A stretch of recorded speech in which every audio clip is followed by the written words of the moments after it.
साथियों, हमारे गुरुओं का योगदान केवल समाज और आध्यात्म तक ही सीमित नहीं है, बल्कि हमारा राष्ट्र का चिंतन, राष्ट्र की आस्था और अखंडता अगर आज सुरक्षित है तो उसके मूल में भी सिख गुरुओं की महान तपस्या है। गुरु नानक देव जी के समय से ही आप देखिए, जब विदेशी आक्रांता तलवार के दम पर भारत की सत्ता और संपदा को हथियाने में लगे थे, तब गुरु नानक देव जी ने कहा था, पाप की जंज लई काबुल हो धाया, जोरी मंगे दानुवे लालो।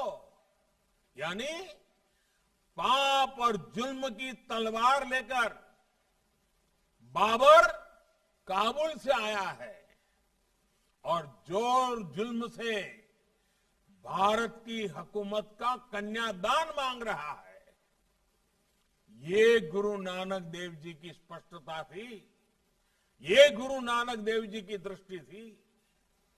उन्होंने ये भी कहा था, खुरासान खस माना कि यहां हिंदुस्तान डराया।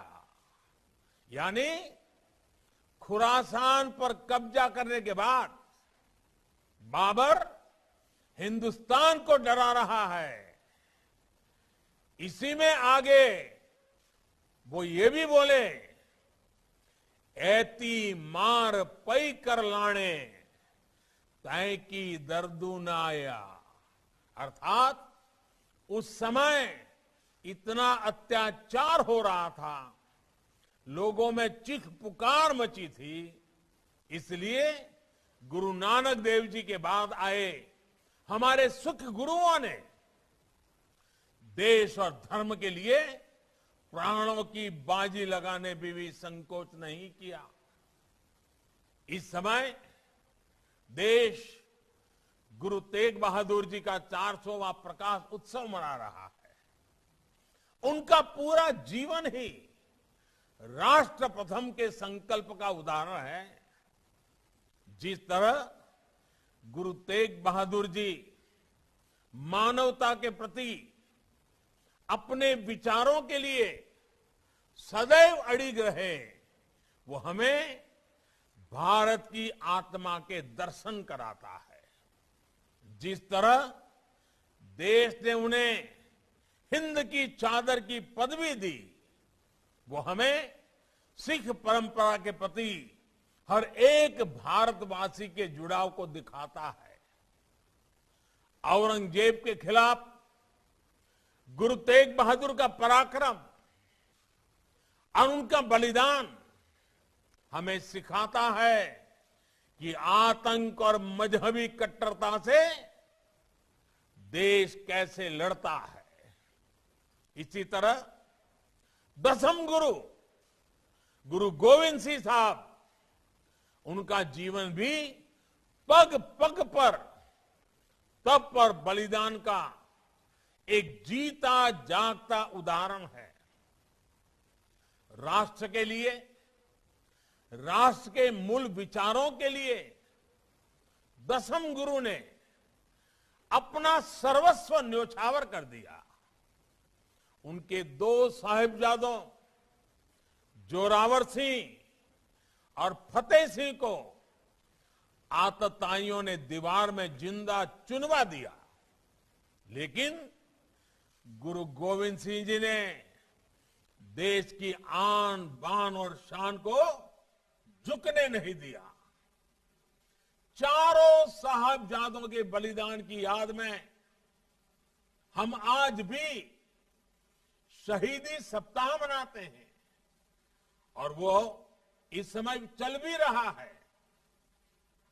साथियों, दसम गुरु के बाद भी त्याग और बलिदान का ये सिलसिला रुका नहीं। वीर बाबा बंदा सिंह बहादुर ने अपने समय की सबसे शक्तिशाली हुकूमत की जड़ें हिला दी थी। सिख मिसलों ने नादिर शाह और अहमद शाह अब्दाली के आक्रमण को रोकने के लिए हजारों की संख्या में बलिदान दिया।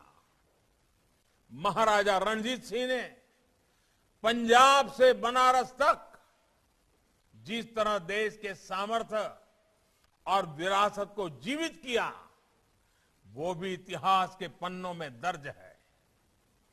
अंग्रेजों के शासन में भी हमारे सिख भाइयों बहनों ने जिस वीरता के साथ देश की आजादी के लिए संघर्ष किया, हमारे आजादी का संग्राम, जलियांवाला बाग की वो धरती आज भी उन बलिदानों की साक्षी है। ये ऐसी परंपरा है जिसमें सदियों पहले हमारे गुरुओं ने प्राण फूके थे और वो आज भी उतनी ही जागृत है, उतनी ही चेतन है।